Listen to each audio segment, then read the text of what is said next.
September 3rd, 1609, I'm standing on the deck of the Half Moon staring at this massive river that's cutting straight through an endless wilderness. It's been over 100 years since Columbus and Cabot started looking for a quick route to China, and we Europeans are still at it.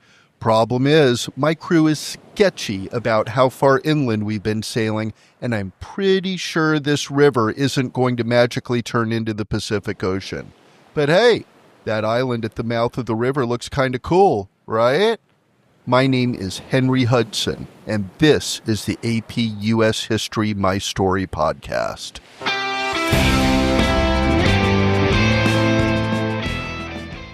It's humiliating to be an English explorer who can't get England to fund his expeditions. I'd spent years talking to English merchants and they freaking laughed me out of every meeting. Then I got the Muscovy Company to hire me twice to try northern routes, and both times I came back empty-handed, freezing my ass off, and definitely not rich. But the Dutch, they bought in. The Dutch East India Company was making serious coin in their trade routes to Asia, but they were also paying a fortune to get around Africa or through the Mediterranean. So when I pitched them on finding a Northwest Passage to reach the spice markets, they're like, okay, here's a ship, here's some money, go figure it out.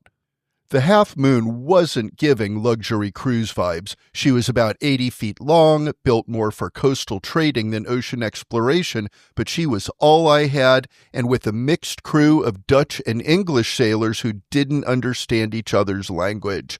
We'd been sailing since April, and the North American coast was not cooperating with my easy route to Asia theory. Started way up north around Newfoundland, where John Cabot was. You heard his story in episode 1-3, and the ice was so thick we couldn't even get close to where I thought the Northwest Passage might be.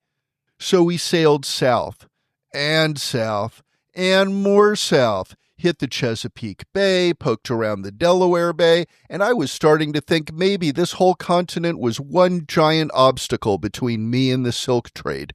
But then we found this river. September 3rd, and we're sailing past what would eventually become New York City in the Hudson River, and I was thinking, man, this thing goes inland forever. The water was deep enough for our ship, the current wasn't too crazy, and both sides were covered in forests that looked like they'd never seen a European axe. Plus, we kept seeing smoke from fires, which meant people and trade opportunities. We were super optimistic that we were about to sail straight through North America and pop out into the Pacific. Of course, that made zero sense. Rivers don't cut all the way through continents, but fantasies die hard when you're talking about getting rich.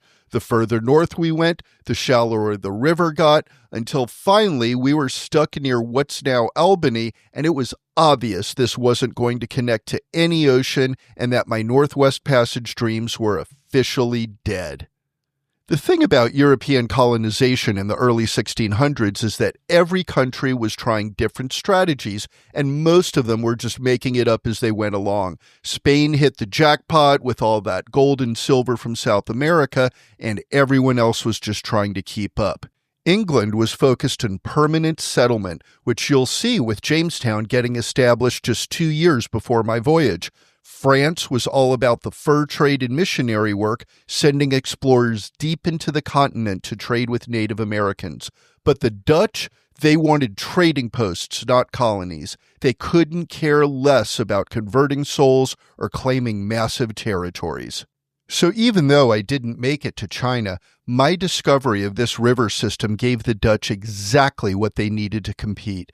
The Hudson River, yeah, that sounds nice, became the center of a fur trading empire that stretched from the Atlantic to the Great Lakes. They were pulling beaver pelts, otter skins, and other furs out of the North American interior and shipping them to Europe, where people were obsessed with fur coats and hats. But what's really interesting is that the fur trade required maintaining good relationships with the people who actually knew how to trap the animals and the people willing to buy them. You couldn't just show up and demand tribute like the Spanish were doing in South America. This cooperation created a totally different kind of colonial society where people spoke multiple languages, practiced different religions, and generally had way more freedom than you'd find in most European cities. This diversity still thrives in New York City today. The really wild part about my story is that I disappeared completely on my next voyage in 1610. We got stuck in the ice in now what's Hudson Bay. Yep, that's another thing named after me. And my crew mutinied and left me to die in a small boat with my son and 7 loyal sailors. Like John Cabot 100 years before, we disappeared and nobody ever saw us again. But that river I found in 1609, that became one of the most important waterways in American history. It connected New York Harbor to the interior of the continent, and eventually, when they built the Erie Canal in the 1820s, you could travel by water from New York City all the way to the Great Lakes. Sometimes the best discoveries happen when you're looking for something completely different. I never found my passage to Asia, but I found something that helped create one of the world's great cities and change the trajectory of North American colonization. Like, follow, and share the AP US History My Story podcast because these stories hit different when you hear the original voices that shaped our country.